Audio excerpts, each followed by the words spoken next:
কুর্মী সম্প্রদায়ের সাংবিধানিক স্বীকৃতির দাবিতে ফের আন্দোলনের পথে। স্বাধীনতার আগে 1931 সালের জনগণনা তালিকায় নাম থাকা সত্ত্বেও 1950 সালে প্রণীত তপশিল জাতি তালিকা থেকে কুর্মীদের নাম বাদ পড়ে যায়। সেই প্রশ্নে গত ৭৯ বছরেও কেন্দ্র বা রাজ্যের তরফে কোনো স্পষ্ট জবাব মেলেনি।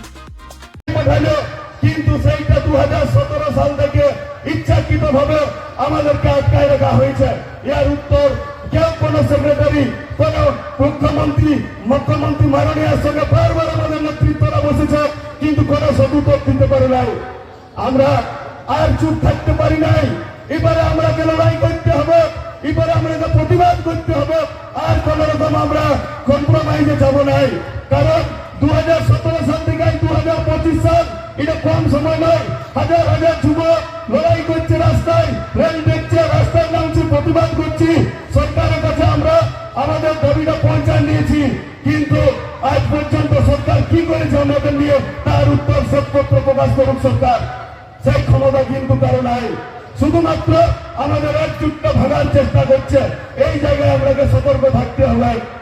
এই জন্য আজকে যে প্রতিবাদ সভা, এই প্রতিবাদ সভা অনেকে অনেক রকম ভাবে দেখবে, কিন্তু আমি যারা যারা উপস্থিত হয়েছেন আর যারা বাড়িতে আছেন সকলকে বলবো, আগামী দিনের জন্য আপনারা রেডি হয়ে যান, আগামী দিনের জন্য লড়াইয়ের জন্য রেডি হন। এই অবহেলার প্রতিবাদে 6 সেপ্টেম্বরকে কালা দিবস ঘোষণা করেছে কুর্মী সমাজ।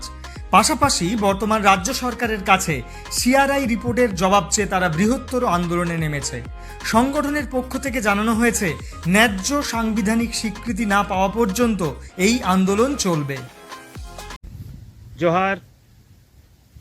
আজকের এই বিক্ষোভ মিছিল এবং জনসমাবেশ আমাদের টোটেমিক কুর্মী জনজাতির সিআরআই রিপোর্টের উপর যে কমেন্ট এবং জাস্টিফিকেশান 2017 সাল থেকে রাজ্য সরকার কর্তৃক অনৈতিকভাবে আটকে রেখেছে, তার প্রতিবাদে এই বিক্ষোভ মিছিল।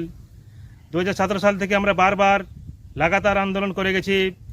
কলকাতা থেকে শুরু করে দিল্লি, সর্বোপরি রেল টেকা, ডহর ছেকা, আমরা বিভিন্ন সময় বিভিন্নভাবে রাজ্য সরকারের কাছে আবেদন নিবেদন করার পরে আমরা আন্দোলন করে গেছি, কিন্তু রাজ্য সরকার বারবার আমাদের সাথে ছলনা করেছেন, এখনও পর্যন্ত ছলনা করে যাচ্ছেন। তারই প্রতিবাদে আজকের আমাদের এই বিক্ষোভ মিছিল এবং জনসমাবেশ।